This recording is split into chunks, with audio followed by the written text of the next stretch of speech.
Let's talk about tracks, shall we? It seems everybody and their mom is using backing tracks in worship nowadays.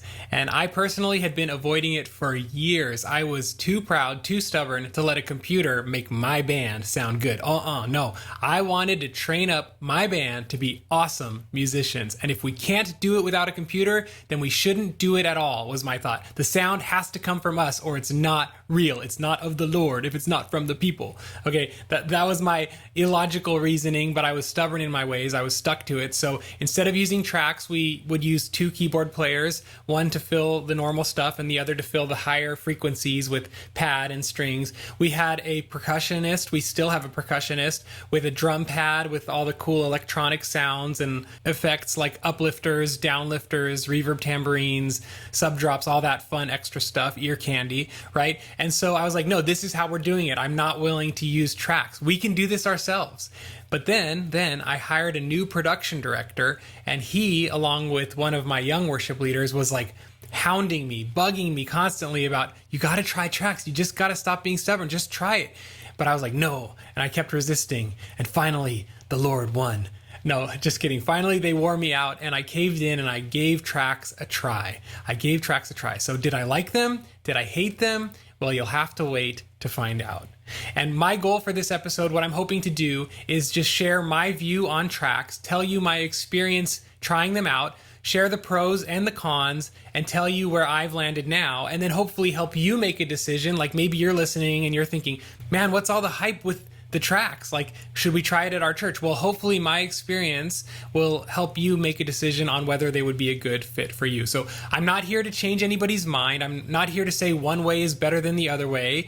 If you use tracks, great. If you don't use tracks, great. Like everybody can be happy and we can all just agree that whatever is right for your situation is right. Okay, there's no word from the Lord on this, and there's no elite way of doing things. I just want to share my experience since I've lived on both sides of the equation now for some time, and hopefully that will help you decide what is best for your church and your context. That's the goal for the episode. And before we get into the pros and cons, let me just briefly share your options for using tracks at your church. Like if you're listening and you're like, I don't really know anything about it, where do I even start? Well, let me just share that with you briefly. There are two companies primarily where you can purchase your tracks from that have lots and lots of high quality tracks for you. Loop Community and multitracks.com. Neither of them sponsor this episode, so don't worry, I'm not making any money off this. I'm just telling you your options. Loop Community is wonderful. Multitracks.com is wonderful. A couple differences between the two.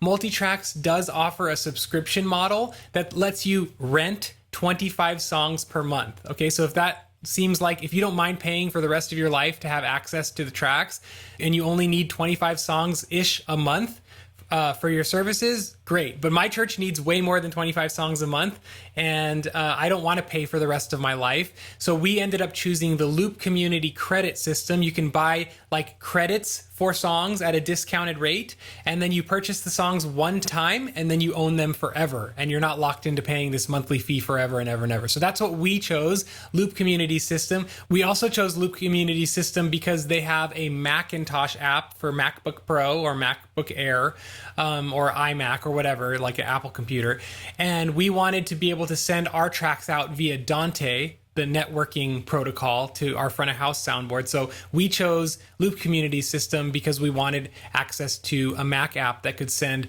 tracks via Dante. So that's what we chose. So those are your two companies that you can buy tracks from.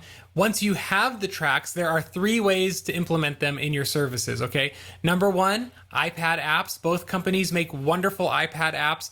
The one from Loop Community is called Prime. The one from multitracks.com is called Playback. They're both amazing. They both do very similar things, but you can rearrange songs, you can cut choruses, you can double choruses, you can chop intros off, you can change keys, you can change tempos, you can arrange crossfades between songs, all sorts of really wonderful things.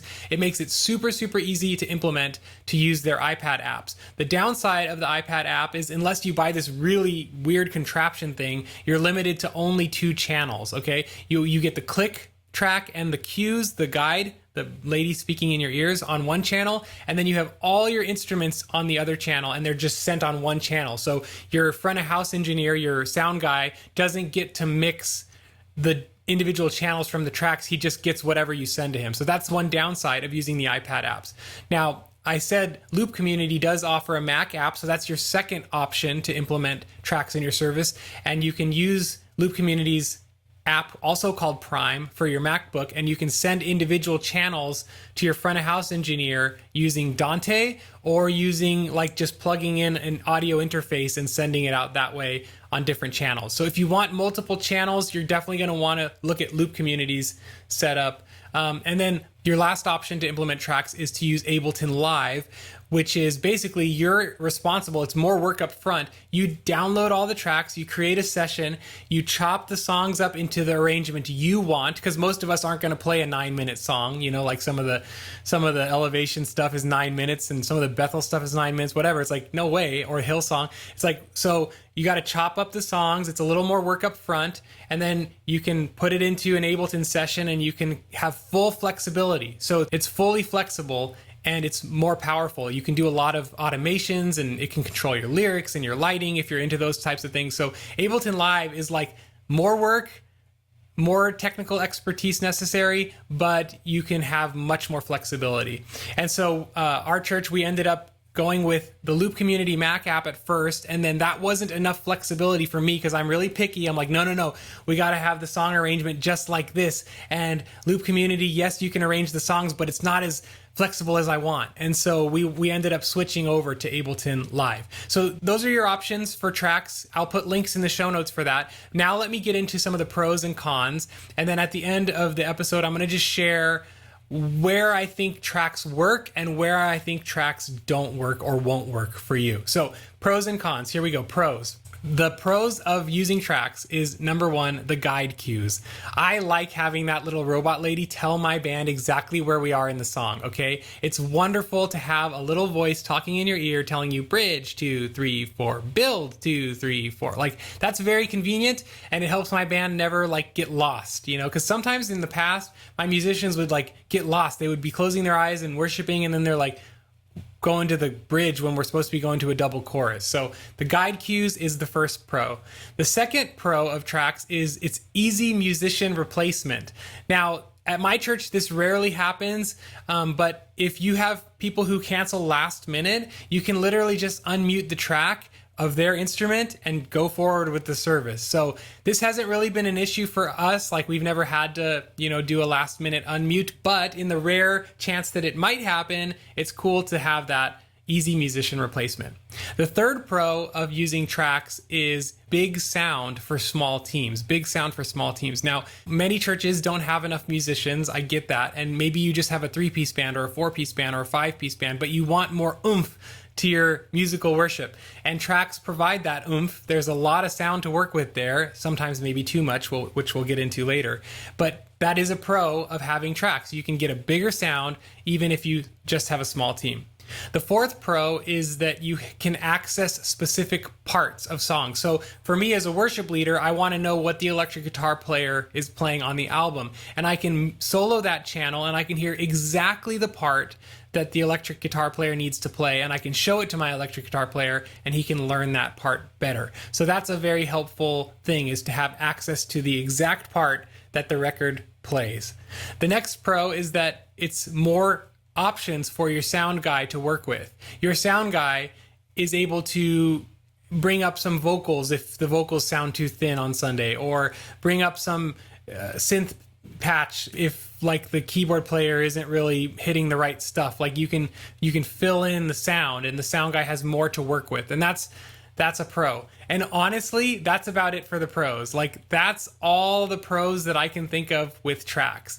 Now let me give you the cons, the things that I really disliked about using tracks, and then I'll tell you where I landed with all this. Okay, so here are a list of cons. Again, I'm not trying to say one way is better than the other, because little teaser alert, we still use tracks sometimes. But here are some of the cons of using tracks. Number one, tracks limit creativity.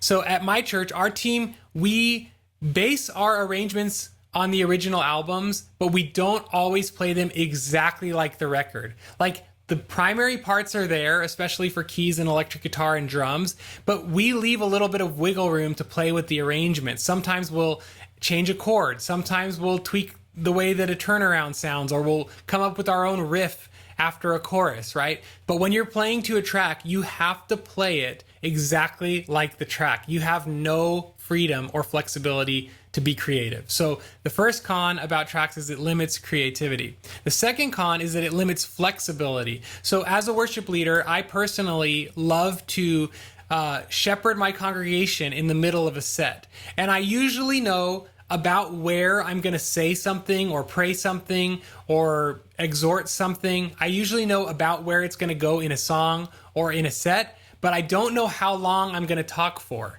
And so the idea of like you only have 8 bars to say something really limits my ability as a worship leader to pastor the people.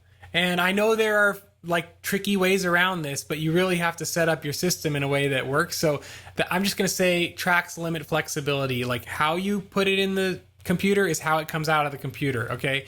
And if you want to double a chorus, too bad, the track won't let you, okay? If the church is really engaging and worshiping in the bridge, too bad, the track won't let you. Now, I did an interview with Jeremy Riddle recently, and he just said, we just kill the tracks. If we're following the Holy Spirit and he says, do the chorus again, then my tracks person just stops the tracks and we go without it. And I love that. I mean, that's more important than following the arrangement. But just know that tracks are going to make you stick to the script, okay? Tracks are going to make you stick to the script. They're going to limit your flexibility, okay? The third con of using tracks is it takes away the need to involve people. Because here's the thing, when you have a computer to play 18 channels of tracks for you, you don't need 18 people to do those sounds. Like you're just simply unmuting the channel and like, yay, I don't need to find a percussionist anymore. Or, oh no, we don't have enough electric guitar players in our church. And so instead of raising someone up, I'm just going to unmute the track. Like that might seem convenient, but that solves a short-term problem, yet it causes a long-term deficit. Okay, when you don't have to raise up people or train people because you can just unmute a track, you are creating a long-term problem for your church. And remember, the primary role of church leaders, Ephesians chapter 4, is to equip the saints for the work of ministry. That's the primary role of a church leader, equip the saints for work of ministry, not sound like the band who produced the song. That's not the primary goal of ministry. It's to raise up people. God cares about people being called and equipped and deployed into ministry. We are to find people, train people, and utilize our people and equip them to serve their church body, right? And when you can just plug the holes in your team with tracks instead of people, you neglect your primary responsibility as a church leader, right? So God gave you the people he wants your church to have. As imperfect as they are, as sloppy and messy as it can be sometimes, God put those people under your leadership. And they are the ones that he wants you to use to build up the body. And it is your responsibility, my responsibility, to equip them and involve them in the service of the saints. So that is a huge con for me, is that tracks limit the people necessary to make services happen. And it demotivates you from feeling the need to find and deploy people in ministry. Okay. Fourth con is that I found tracks can, not always, but they can take away the need for your band to listen. Tracks can take away the need for your band to listen to one another. So when we started using tracks, especially in the beginning, I noticed that my band, they didn't listen to each other as carefully as when we were playing without tracks. Because when you're playing without tracks, it all depends on you and your execution of the part. If you don't execute it perfectly, it doesn't come across, it doesn't translate well. Right? And I try to train my musicians to make each note count, to be intentional with their dynamics and their musicality while they're playing. Not just to execute the part like, oh cool, I learned the part. No, but like to really make the part musical, to make it sing, to make it evoke emotion, to make it beautiful and nuanced, right? And when you don't have to make that happen of your own, when the track is providing that for you, then you can get sloppy with your dynamics. You can get sloppy and lazy in your playing because you're not listening carefully and making each note count, making each strum count, making each string count. I mean, everything counts. Everything adds up. And so my musicians didn't listen to each other as carefully as they did when we weren't using tracks. But that's not the point of tracks. Tracks are not supposed to do the heavy lifting. Tracks are supposed to be supplemental. They're just supposed to add little ear candy here and there. The fifth con. Sorry, listen, I know this sounds negative against tracks, and if your church uses tracks, I just want to say, and I'm going to give a spoiler alert, I use tracks too. I still do. But I want you to think about these things because they all matter, okay? But number 5 con, tracks chop up the set. Tracks chop up the set. So tracks are the identical clone copies of the original album arrangement of a song. And that means that that song is getting inserted like a block. It's just getting dropped into the set without any contextual awareness of what the song before it sounded like or what the song after it sounded like. But it's really important that we don't approach sets as just a whole bunch of songs stuck together, but as a whole cohesive unit. Your sets should be beautifully crafted to go on a journey, and that means musically as well. That means that the dynamic of the second song should affect the intro of the third song, or the dynamic of the second song should affect the tone and intensity of the third song. Like, the songs should relate to one another, but when you're just dropping in tracks without contextual awareness of what the other songs around it were doing, you can't build that cohesion into the set because you're just importing it from whatever the album did. And that's a huge problem. You should be thinking about how your intros and outros flow together. Maybe you should be cutting out outros or cutting out intros so that one song flows into the next song better. Like, we should really be considering how each song fits into our set. For example, one week I might do a song with an up chorus, and the next week, because of the song that comes before it, I might do that same song with a down chorus because of where it falls in the set that week. And so again, tracks, if you're not careful and if you don't customize it to your set, it can just make it so that every song always gets played the same way. And songs are not meant to be that way. Like, you need to do a better job of custom tailoring your sets and custom tailoring your songs and your arrangements to better flow in a set. And you can get my free ebook at worshipministrytraining.com/resources. I have a free ebook for you. I think it's like 50 pages. And you can get that to learn how to build beautiful sets. So grab that, worshipministrytraining.com/resources, completely free. I don't make any money from it. Okay. The next con is that tracks are more work up front. Like, instead of just picking songs, printing charts, sending MP3s to your band, now you also have to build an Ableton session. Maybe you have to build an Ableton session for that song itself, and then you have to build an Ableton session for the set itself. So you have more work each week up front. And that's not bad. It's just reality. Okay, three more cons. Okay. The 7th con is that tracks import another church's sound into your church's context. Tracks import another church's sound into your church's context. Because basically what you're doing is you're saying, I'm going to take Bethel, or I'm going to take Elevation, I'm going to take Hillsong, I'm going to take Vertical Worship, and what God is doing at their church and the sound that resonates with their church, I'm going to take it and I'm going to bring it into my church. But your church is your church. Your church needs what God is doing in and through you. Your church should sound like your church, not their church. Like, what if what they do doesn't even resonate with your people? What if God wants a unique sound to come out of your unique body, right?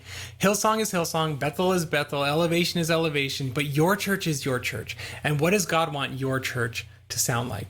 Okay, the 8th con is that, at least at my church and from my experience, using tracks did not increase engagement from our congregation. Using tracks did not increase participation and engagement from my congregation. It didn't, not even in the slightest. Like, I didn't see people worshiping more because we had extra strings or extra synths in the songs. Like, they didn't engage more because there were tracks.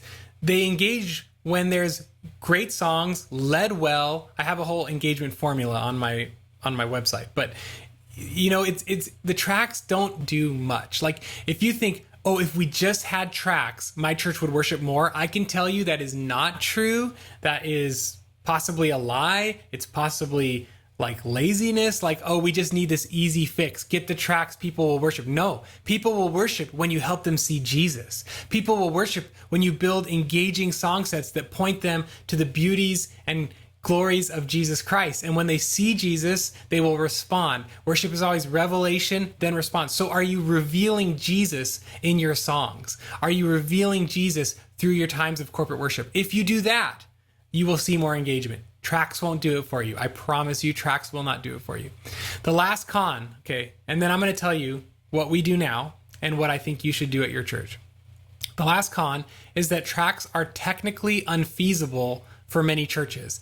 Like, some churches just can't afford to buy the tracks each week, or to buy the computer, or to buy the audio interface, or to buy the in-ear monitors, or to buy the in-ear monitor setup and the in-ear monitor console, or whatever. Like, it's just expensive, right? It's expensive and it's technical. And if you don't have the money or the technical know-how, or someone who has the money or the technical know-how, it's just not feasible. You can't run tracks with wedges. You have to have in-ear monitors, okay? And some churches will never be able to afford that. And what I want to encourage those churches is, you're not missing out on anything. That's not the calling of a worship leader. You don't have to have tracks to be a viable worship leader. It's so important. Like, your job is to minister to the people. Your job is to shepherd people, to care for people. If you do those things, you'll be a successful worship leader. So don't feel discouraged if you're in a small church and all you have are wedges, okay? So those are all the pros and cons that I found in using tracks. And where did I land? Well, I'm going to tell you where I think you should land first, and then I'll tell you where I landed. So listen, if you're listening to or watching this episode and you're at a mid to large size church, and if your band already plays well together, that's a really key phrase. If your band already plays well together, then tracks can enhance that. Tracks will enhance what's already going well. But tracks should not be the foundation of your team. They should be the finishing touches, the details of your team. They should be the ear candy of your team. Tracks are not the foundation of your team. A good band is the foundation of your team. And if your band doesn't know how to play well together, if your band doesn't understand playing in parts or musical dynamics, and I have episodes on all of those things, then if your band can't play well together, then tracks are just going to add to the noise and to the chaos and to the mess. Okay, so I would encourage you, if your band doesn't know how to play in parts, if it doesn't know how to be dynamic, if it doesn't know how to be musical without tracks, first focus your attention on teaching your band how to play well together, and then only then add tracks as the icing on the cake. I've been at my church for 4 years, and for 2.5 to 3 years, we just did a lot of work on helping the band listen to each other, not overplay, simplify, play in parts, learn frequency spectrum. We did 3 years of that, and only now have we added tracks as the icing, as the bonus. And now the tracks don't get in the way of making the band great, okay? So that's what I would say. If you're in a mid to large church with a good band, then go ahead and add it, okay? Foundations first. Now, if you're in a smaller church, I'm going to say it's likely going to feel awkward for you to have tracks that make this huge sound when there's just 3 of you on stage. It's probably going to be awkward, and it's probably not going to help your church worship more. Plus, if you're in a small church, you're probably not full-time. And if you're not full-time, you probably won't have the extra time needed to make the tracks each week. And you probably don't have the technical staff, the sound guys, to help you implement the tracks each week. So smaller churches, I'm going to say probably not. Medium to large size churches, only if your band is good and if you have the technical staff to work on the tracks each week, okay? So those are some thoughts for you if you've been considering if tracks are the cure-all answer to your worship team. They are not. They are a beautiful and wonderful enhancement if your band and your tech team are ready for it. But also be prepared to lose a lot of flexibility. Okay, let me tell you where we've landed as a church, and then we'll wrap up this episode. So at my church, Calvary Chapel South Bay in Los Angeles, we use a balanced approach to tracks. We use tracks probably 50% of the time, okay? Some sets, we use no tracks, 0 tracks, just click track and pad, backing pad. For some sets, we use all tracks, but for most sets, we use a combination of click for some songs and tracks for other songs. And for me, what really determines whether or not I'm going to use tracks is if I know that we always do the arrangement the same way, and if the song needs the extra oomph or the extra electronic sounds to really come across well. And again, I'm in a very large context. I have a big team, I have a big room, I have a big PA, we have all the lights and all that stuff. And so you don't really hear the extra fancy sounds. It's just kind of imperceivable enhancement. And so I'd say that's important for you to consider. Like if you're on a small stage in a small room and there's going to be all this electronic sound coming from no one and nowhere except for the Holy Ghost, it's kind of weird and distracting. So anyway, Here's what I just want to say to end this episode. Tracks are wonderful. Use them if you want. Use them if the Lord leads you to. But don't think you can't have a successful ministry without tracks. Don't feel like you're lesser. Don't feel like you're a not viable worship leader because your church doesn't have tracks. God does not care about tracks. Love your people, equip your people, involve your people, and help your own church find its own unique sound. And if you do those things, then I believe God will be pleased with your ministry. I'd love to hear what you think about using tracks. You can tweet at me at WMT Podcast on Twitter. Let me know what you think. Be sure to check out our free resources at worshipministrytraining.com/resources. And God bless you as you serve him. Jesus loves you, and I love you, and I'm here for you if you need anything. Visit worshipministrytraining.com, and I will see you next month for another helpful episode. God bless.